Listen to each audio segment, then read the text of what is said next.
E aí, pessoal, tudo bem? Vitor Aguiar falando. Bom, novamente eu estou por aqui acompanhando o desempenho dos mercados globais nesta quinta-feira e, novamente, o tom é negativo na Bolsa Brasileira, né?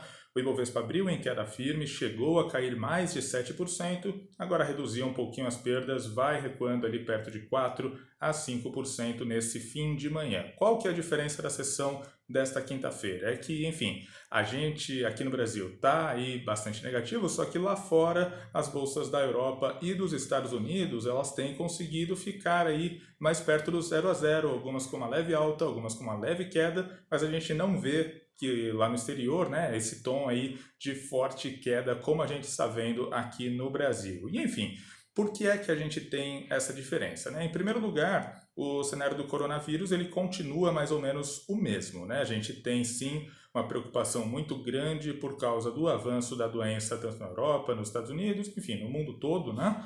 E é claro que o mercado ele já trabalha sim com um cenário base de forte impacto da economia mundial por causa da doença, então não é que a situação lá referente ao coronavírus melhorou, o que acontece é que naturalmente depois, né, de todas as quedas dos últimos dias, os investidores lá fora estão aproveitando para comprar algumas ações que estão num nível de preço muito baixo. Então, enfim, dito isso, por que é que a gente tem esse tom mais negativo no Brasil? Bom, é por causa dos fatores domésticos, por causa da tensão que a gente vê lá em Brasília, né? Desde o fim de semana ficou muito nítido, né, que existe um racha, existe aí um atrito muito forte entre o presidente Jair Bolsonaro e o resto da classe política, o Congresso, o próprio STF.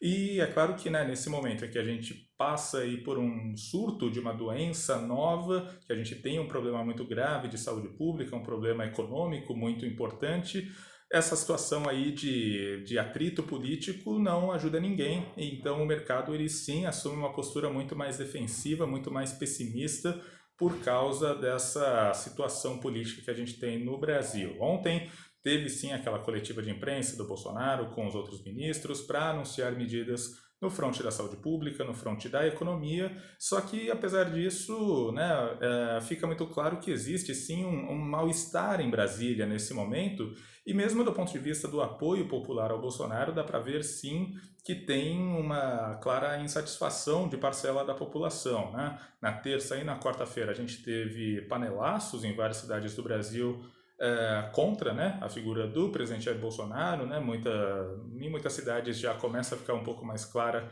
a insatisfação das pessoas com a condução do Bolsonaro em meio a toda essa crise do coronavírus.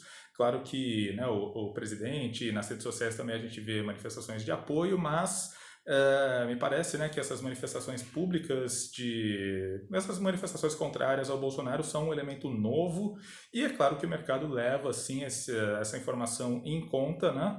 E na verdade tudo serve para criar aí todo esse panorama aí de deterioração em Brasília num momento bastante crítico por causa do surto de coronavírus. Então isso deixa todo mundo mais cauteloso. Bom, passando um pouco para o mercado de câmbio e de juros, né? Todo mundo sabe que ontem a gente teve a decisão do Copom e o Copom decidiu cortar a taxa Selic em meio ponto para o novo piso histórico de 3,75% ao ano. Essa decisão do Copom ela estava sendo muito aguardada porque, na verdade, né, a gente está num momento tão complexo que o mercado a gente via, né, muitas opiniões muito diferentes no mercado a respeito do que o Copom deveria fazer. Teve gente defendendo corte de 0,25, 0,50, 0,75, corte de 1 ponto já nessa reunião, mas também tinha gente defendendo estabilidade, alguns até defendendo uma eventual alta na Selic. Então, realmente, é uma situação tão diferente de tudo que a gente já viveu que o próprio mercado ele se encontra um pouco sem expectativas, sem um consenso, né? Bom,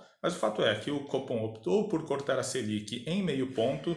No comunicado ele deixou claro que vê o nível de 3,75 como adequado, mas que poderia eventualmente cortar mais se for necessário.